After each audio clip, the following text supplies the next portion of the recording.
Good morning, Sabbath School. Next week we'll be continuing on the discussion of Galileo and what he has to, what that incident has to say for theology in general. This week we are privileged to have Brian Bull and Fritz Guy.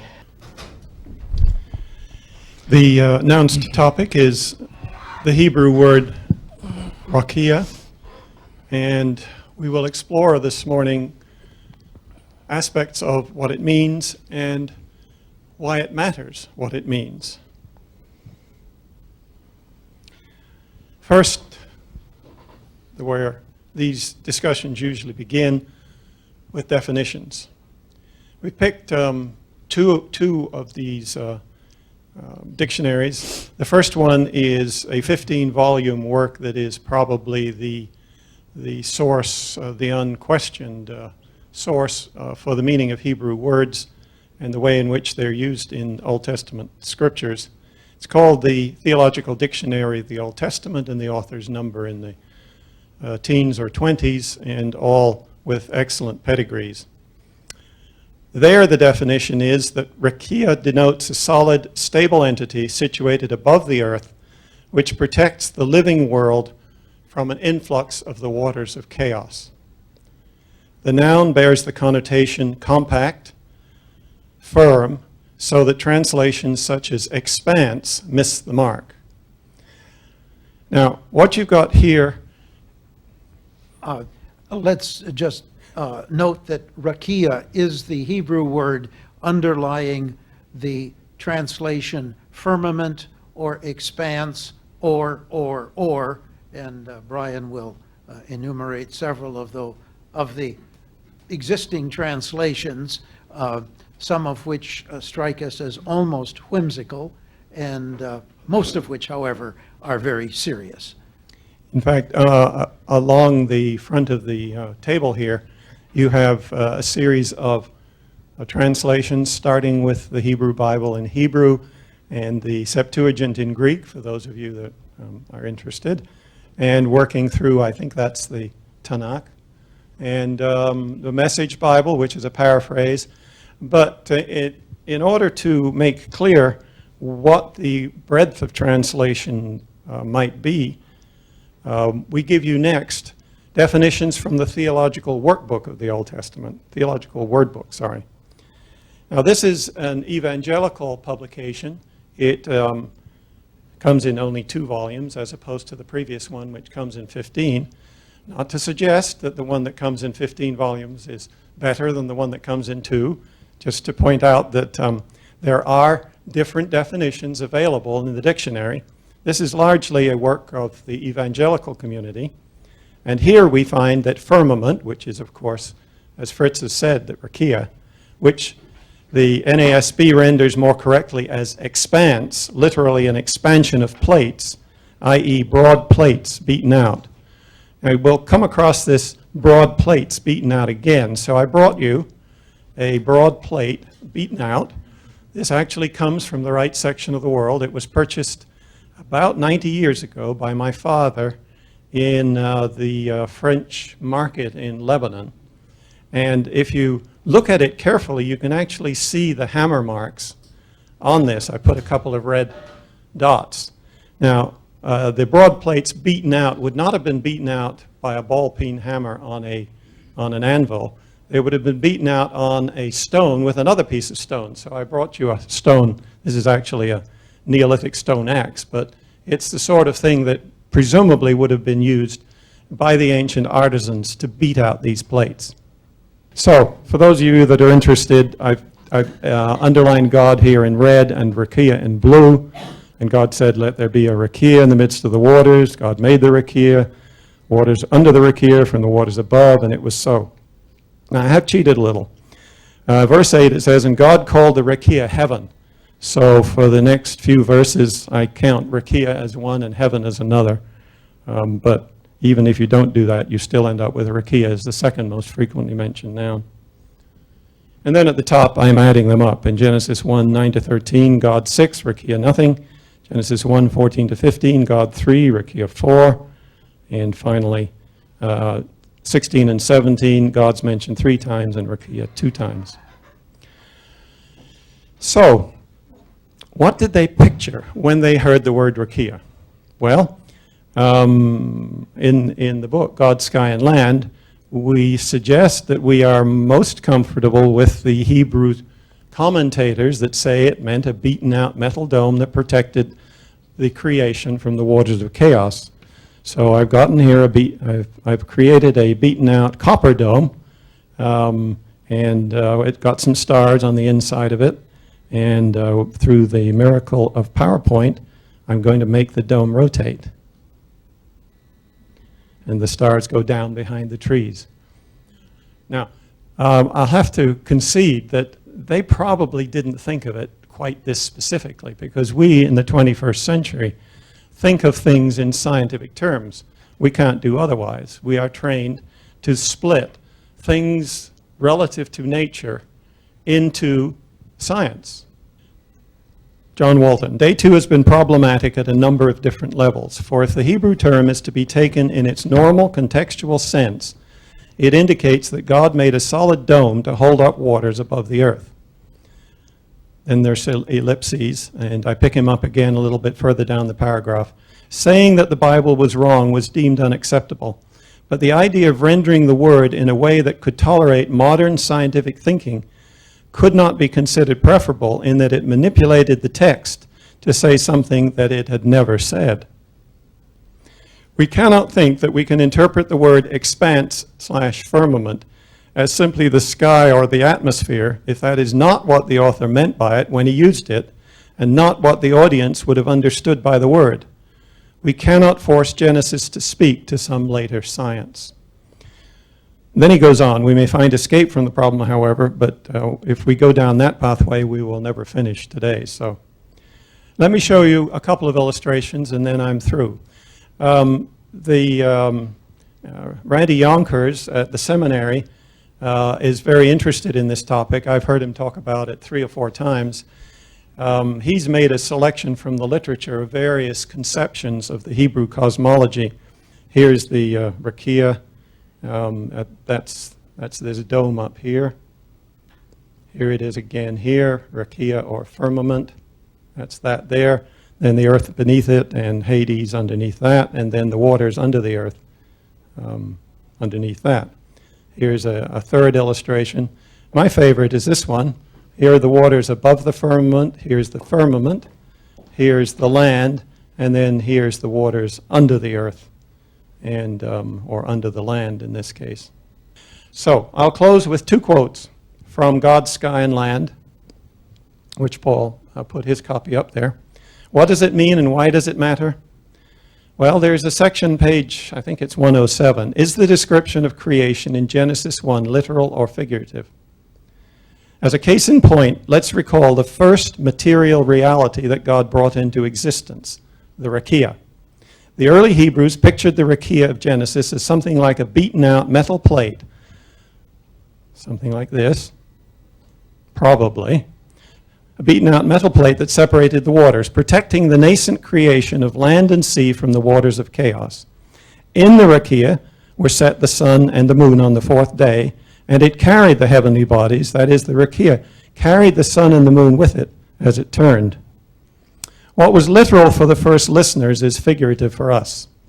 This change from a literal to a figurative understanding of raqyia, that is, I don't think any of us believe that there's something like this, carrying the sun and the moon up there, going around once every 24 hours. This change is masked by the fact that we still refer to the sun as rising and setting, that is, moving around the earth.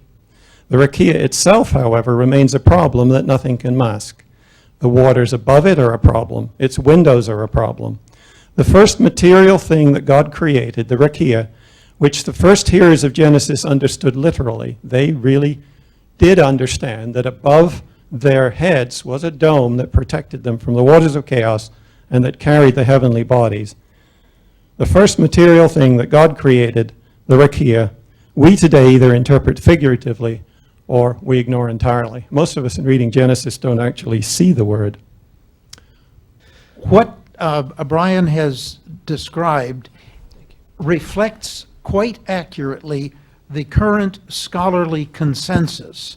I cite 3 Bible dictionaries: the Seventh-day Adventist Bible Dictionary, 1960, which defines raqyia as a beaten-out plate, the solid vault of heaven or firmament, the usual Old Testament term for the vault of the sky, as it appears from any point on earth.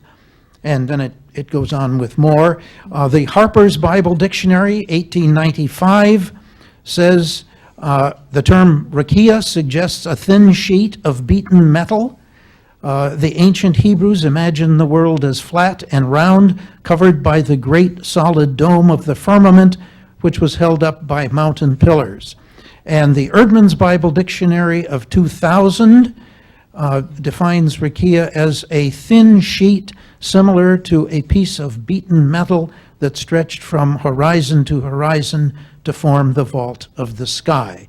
So while scholarly consensus is not in itself determinative or definitive, any departure, any denial of this consensus bears the burden of proof. One can't just say, well, that's a bunch of liberals, and we don't need to bother about what they say. Even though in the past, though not more recently, some evangelical scholars have taken that route. It's clear that the Hebrews believed in a dome.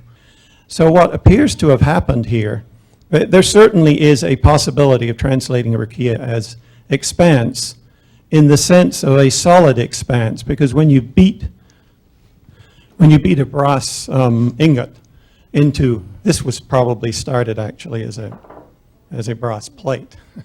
Mm-hmm. And the beating was necessary in order to form the rim and to shrink the metal here. And if you look carefully, you can actually see the hammer marks all around the edge here and around the edge here. And it's quite remarkable that somehow they managed to get fluting out of the beating. That's pretty good artist. This is all done by hand, and they tell me that the artisans that did this, with all the turmoil in the Middle East, have fled the scene, and that these are now getting to be quite valuable because the people that knew how to do it are disappearing. But it's clear in the Bible that that the verb raqyia and the noun raqyia referred often, whether they always referred to or not is up for discussion. They often referred to the beating out of gold or bronze or plates like the censers that strange fire were offered in. It says they were beaten into plates and used to cover the altar. The beating out of metal was a very common event, and it was the only way in which metal could be shaped, because they didn't have rolling mills, and they couldn't cast it in sheets and things like that. Well, they could actually cast it, because that's the molten mirror that we talked about earlier. But typically, we think that they cast it in ingots and then beat the ingots out. And I brought along a hammer here. This one is a metamorphic sedimentary rock that actually was designed as a hand axe. But their hammers would have looked very similar to this. If you can picture beating out a bowl with something like this on a rock base, because remember, they wouldn't have had an anvil, and they wouldn't have had a ball-peen hammer, which is what we would use to do something like this. So conceptually, for the Hebrews, this is the operation, and it would have been very familiar to them in all the marketplaces. This is the way that you made a container out of an ingot of, it would have been bronze rather than brass, probably. Now, the word, and I agree that the word does come to mean spread out, but it means spread in the sense of a solid that's been increased in surface area. I think, and I can't prove this, I think that the translators who translated it as expanse understood that in all likelihood people who read it as expanse would not picture a solid brass thing being expanded in area, but would leap immediately to something like atmospheric expanse. Now, I can't prove this because I'm quite sure that the people who did the translation originally understood that they were using expanse in an unusual sense, but they didn't limit it to to expansion of metal, even though the dictionaries do. They just left it as expanse. And that's how we get to atmosphere, expanse, or things of that sort. Because and I've gone back and very rigorously checked this, when you get a Hebrew dictionary other than the one that we quoted, which obviously doesn't support it, and they use the word expanse, it's always a solid that has been expanded in area. So I think that's how we got to expanse. Now, it's taken on a life of its own since then. And that is why we object to it, because the term expanse is almost inevitably, notice the fudge there with the word almost, it's almost inevitably misleading when somebody reads, God made an expanse, that sounds like empty space, which is clearly not what the author and hearers originally understood by the language. And since our effort, imperfect though it obviously is, our effort was to help modern readers get back and try to not only hear but feel, sense the meaning of the original revelation of creation. We're, if I say offended, that's a little too personal and narcissistic, but we really object to the notion of expanse, or the word expanse, because it seems not to accurately convey what was originally intended. And we would say again, and I'm not sure if we could even find this out, because translators don't often reveal their inmost thoughts, but it is kind of interesting that the New International Version, which is probably in the evangelical world and in popular Protestantism generally, the most widely used translation, it is kind of interesting that in the last year, 2011, the language was changed from expanse to, what is it now, vault? It's vault.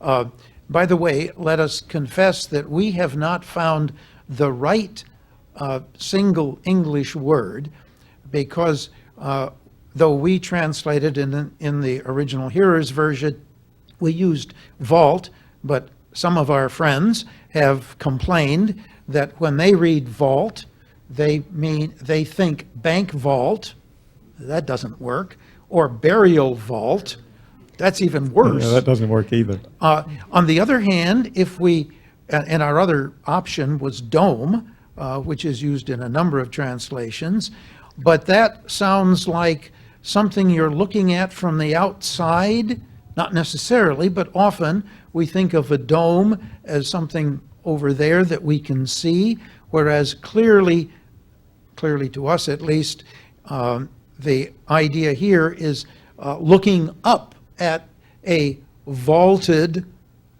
ceiling or a domed ceiling, but looking at it from underneath and from the inside, the way the ancients and even we look up at the sky, both day and night. And it has the general feel and atmosphere or impression, the sense is of looking up at a dome, but from the inside. Think Dome of St. Peter's from the inside. If some of you have a word that could describe that experience, we'd like to know it, because we wrestled with this. As Fritz says, vault doesn't quite do it for many of us, because we think of a burial vault or a bank vault. And dome doesn't do it either, because we don't think of domes typically as looking up from the inside. But the Dome of St. Peter's Cathedral, viewed from the inside.